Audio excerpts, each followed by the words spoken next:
It was on a Saturday morning about 10:30. They called me. I was home here. And I told the wife, I'll be back in a couple hours because the dam was almost filled. They thought it would take about 3 years to fill that dam, but we had a heavy snow accumulation that year, and it filled the first year, first spring that filled. And I told her, I said, the water's probably leaking going around the spillway because it was, like I said, it was almost full the day before. So when I got out there, I seen that hole in the side of the dam where it was washing out. I thought, oh man, I don't know if we could stop this. But I drove out on the dam, and they had, General Superintendent had two D9 dozers there. And I got on one, and they were pushing riprap, 3 foot circumference riprap in the front of the dam, keep it from washing. We're pushing that into a giant whirlpool that's just out from the water a little ways, a huge whirlpool, you know, like pulling a plug out of a bathtub. Yeah. It was about 50 foot around and about 20 or 30 foot funnel in the side, hoping, of course, we'd back up. The water was only about 30 feet from the top of the dam.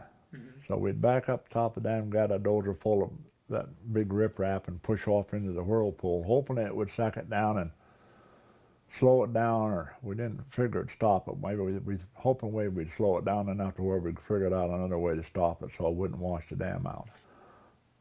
But when they called me, when I got out there, the hole coming out of the dam was about 10 feet around. And we worked on that down. This is about 11, a little after 11. And 11:30 it broke through.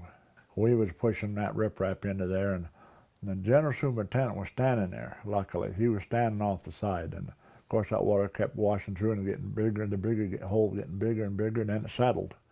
He felt it settle.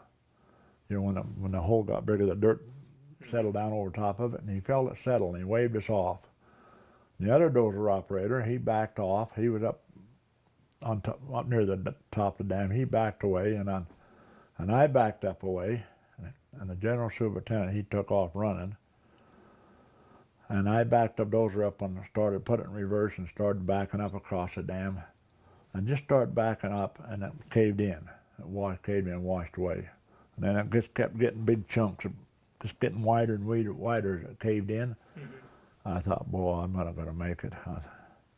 I thought this is it. And I thought about once jumping. I thought maybe if I jump, and I thought, well, if I do, I'll fall.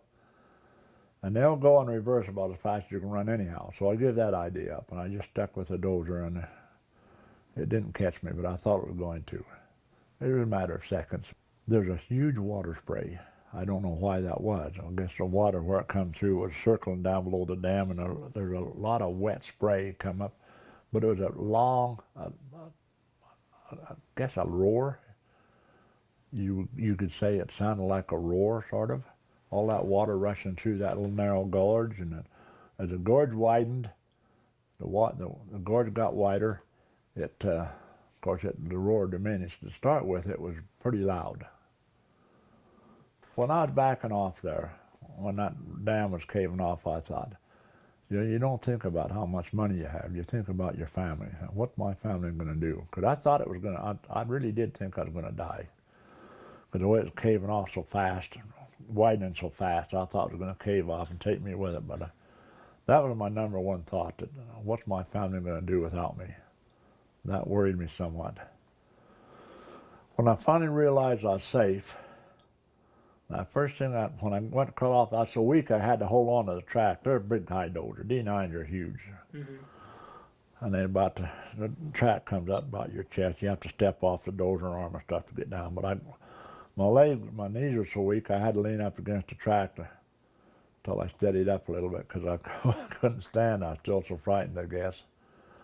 But I asked the guy there, the project engineer, he was there, and I asked him, I said, do people down below know about this? He said, yes, we got word out about 2 hours ago. So hopefully everybody's been notified downstream. And there was a powerhouse down below the dam, and there was a concrete plant sitting below that. And you just watch that water get higher and higher and higher, and it come up higher and higher. And it was a circling, for some reason it was circling. There was a 5,000-gallon propane tank. Well, I won't say propane tank. It was probably probably diesel fuel to run a generator to fuel something in the power plant. Huge tank, and it was floating around, bobbing around on top of the water. Of course, it was empty, I assume. And pretty quick, you couldn't even see the powerhouse. It went clear over the top of it. That concrete plant, the cement plant down there, that didn't last just a few minutes. It was totally engulfed.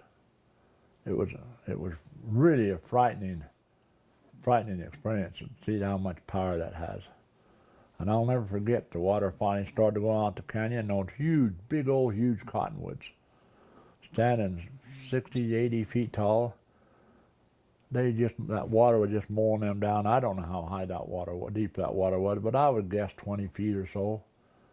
Going down the canyon, and just mowing those big old cottonwoods over just like they was mowing alfalfa. That's what it reminded you of. It took about an hour before the majority of the water was gone. It was awesome. I mean, that dirt dam went fast. The embankments just widened out so fast.